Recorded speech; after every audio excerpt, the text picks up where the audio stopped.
House Resolution 24 in the House of Representatives, United States, January 13th, 2021. Resolved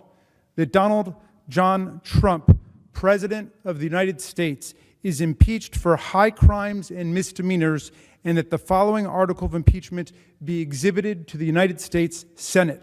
Article of impeachment exhibited by the House of Representatives of the United States of America in the name of itself and of the people of the United States of America against Donald John Trump, President of the United States of America, in maintenance and support of its impeachment against him for high crimes and misdemeanors. Article 1,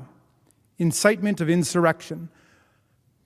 The Constitution provides that the House of Representatives shall have the sole power of impeachment, and the President shall be removed from office on impeachment for and conviction of treason, bribery, or other high crimes and misdemeanors. Further, Section 3 of the 14th Amendment to the Constitution prohibits any person who has, quote, engaged in insurrection or rebellion against the United States from holding any office under the United States, unquote. In his conduct while President of the United States and in violation of his constitutional oath faithfully to execute the office of the President of the United States and to the best of his ability preserve, protect, and defend the Constitution of the United States, and in violation of his constitutional duty to take care that the laws be faithfully executed, Donald John Trump engaged in high crimes and misdemeanors by inciting violence against the government of the United States, in that on January 6, 2021,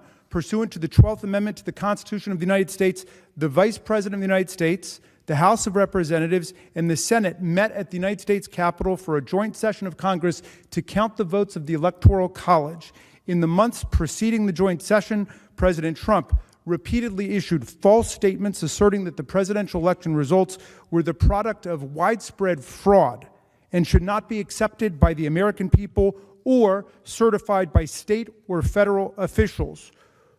Shortly before the joint session commenced, President Trump addressed a crowd at the Ellipse in Washington, D.C. There, he reiterated false claims that we won this election and we won it by a landslide. He also willfully made statements that in context encouraged and foreseeably resulted in lawless action at the Capitol, such as, if you don't fight like hell, you're not going to have a country anymore. Thus incited by President Trump, members of the crowd he had addressed in an attempt to, among other objectives, interfere with the joint session's solemn constitutional duty to certify the results of the 2020 presidential election, unlawfully breached and vandalized the Capitol, injured and killed law enforcement personnel, menaced members of Congress, the Vice President, and congressional personnel, and engaged in other violent, deadly, destructive, and seditious acts.